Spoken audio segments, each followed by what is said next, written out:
Metro సమీపంలో అగ్ని ప్రమాదం చోటు చేసుకుంది. ప్రస్తుతానికైతే మనం అగ్ని ప్రమాదం చోటు చేసుకున్న ఆ స్థలంలో అయితే ఉండడం జరిగింది. ఇక్కడ మనకి ఏదైతే కమర్షియల్ బిల్డింగ్ కనిపిస్తుందో పెద్దగా ఇటు చూడొచ్చు మాపర్ ఎంకే ఇంటర్నల్ అని ఏదైతే బిల్డింగ్ కనిపిస్తుందో ఇందులో 5వ అంతస్తులో పైన చూసుకుంటే కనుక పైన 5వ అంతస్తులో ఒక్కసారిగా అగ్ని బయటికి అయితే రావడం జరిగింది. అంటే మంటలు బయటికి రావడం జరిగింది. పైనుంచి ఉన్న అద్దాలు ఏవైతే ఉన్నాయో అవి ఒక్కసారిగా కింద పడటంతో మొత్తం కూడా ఎవరైతే కింద వాచ్మ్యాన్ ఉంటాడో అతను అప్రమత్తమై అందులో ఎవరైతే పనిచేస్తున్నారో వాళ్ళకి ఫోన్ చేయడం జరిగింది. అది ఒక కేఫ్ అన్నట్టుగా కూడా చెప్పడం జరుగుతుంది. అంటే ఇన్ఫినిటీ కేఫ్ 5వ అంతస్తులో ఒక ఇన్ఫినిటీ కేఫ్ ఉంది. అది కూడా ఇప్పుడిప్పుడే ఏదైతే ఇంటర్నల్ డిజైన్ ఏదైతే ఉందో అదంతా కూడా పూర్తి ఈ రోజే ఆ ఓనర్స్కి హ్యాండ్ ఓవర్ చేయాల్సిన పరిస్థితి. అలాంటిది హ్యాండ్ ఓవర్ చేసే క్రమంలోనే ఈ విధంగా జరగడం అనేది చాలా బాధాకరమైన విషయాలు కూడా తెలుస్తున్నాయని చెప్పొచ్చు.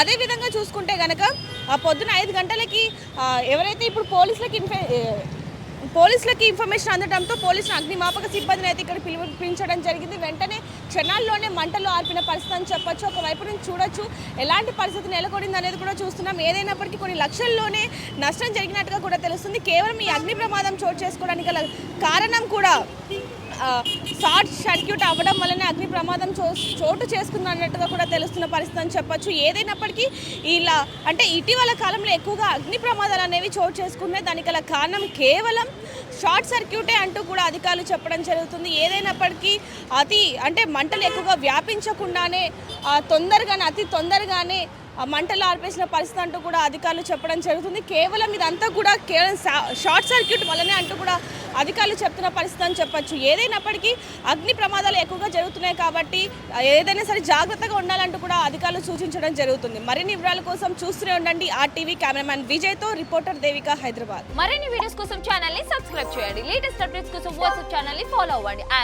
లింక్ డిస్క్రిప్షన్ లో ఉంది.